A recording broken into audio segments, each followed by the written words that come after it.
Alamin ang latest weather update ngayon dito sa Sir Aris Official Weather News Today. Umiiral pa rin ang shear line o yung salubungan ng malamig at mainit na hangin sa may silangang bahagi ng Northern Luzon.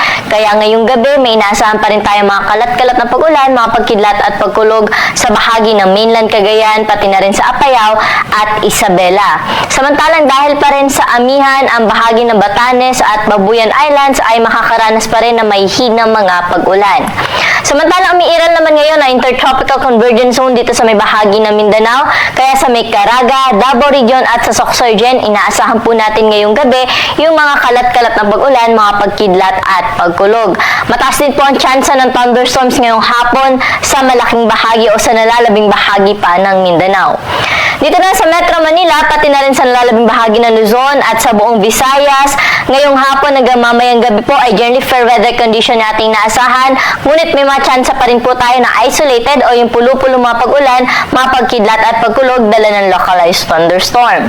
Sa kasalukuyan, wala nang po tayo minomonitor na low pressure area o bagyo na posibleng makaapekto sa ating bansa.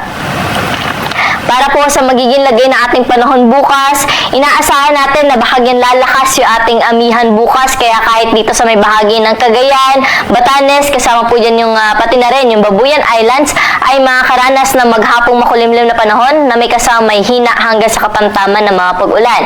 Pero dito sa atin sa Metro Manila, pati na rin sa nalalabing bahagi pa ng Luzon, generally fair weather condition pa rin yung ating naasahan bukas, ngunit sa madaling araw, hapon, tsaka sa gabi po ay posible yung mga panandaliang buhos ng pag-ulan. Temperatura natin bukas sa Baguio City ay mula 16 hanggang 23 degrees Celsius, Lawag 23 to 30 degrees at ganun din sa bahagi ng Tuguegarao City. Dito sa Kamaynilaan, 24 to 31 degrees agot ng temperatura bukas, sa Tagaytay 21 to 30 degrees Celsius at sa Legazpi City 25 hanggang 32 degrees Celsius. Dumako na po tayo sa Kalayaan Islands at sa Puerto Princesa na kung saan naabot sa 32 degrees Celsius yung pinakamataas na temperatura.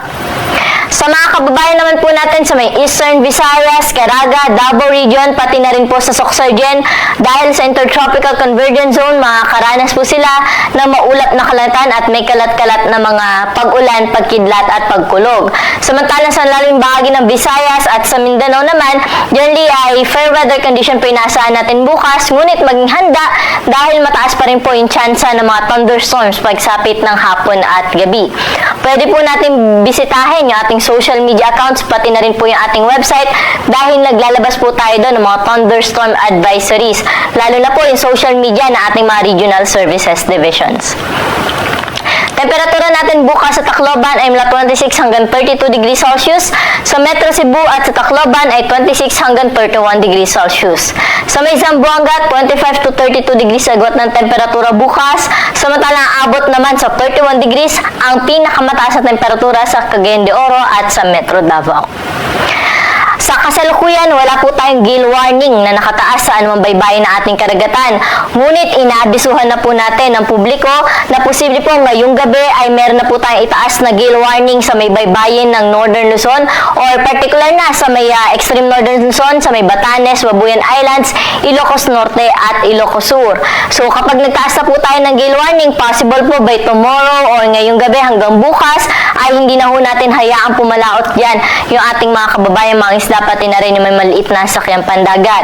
Pero sa kasalukuyan, moderate to rough seas na rin po yung inaasahan natin sa may bahagi ng Northern Luzon or sa may baybaying dagat ng Northern Luzon, kaya doble ingat na po sa ating mga kababayan na papalaot. Sa nalalabing baybayin na ating kapuluan, magiging banayad hanggang sa tamtaman lamang ang mga pag-alon.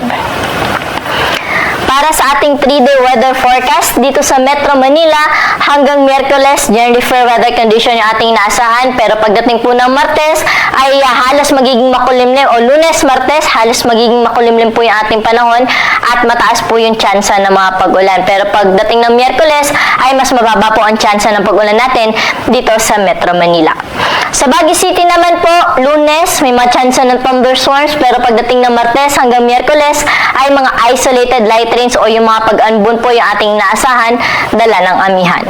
Sa may Legazpi City, mananatili mataas yung tsansa ng mga thunderstorms sa hapon at sa gabi.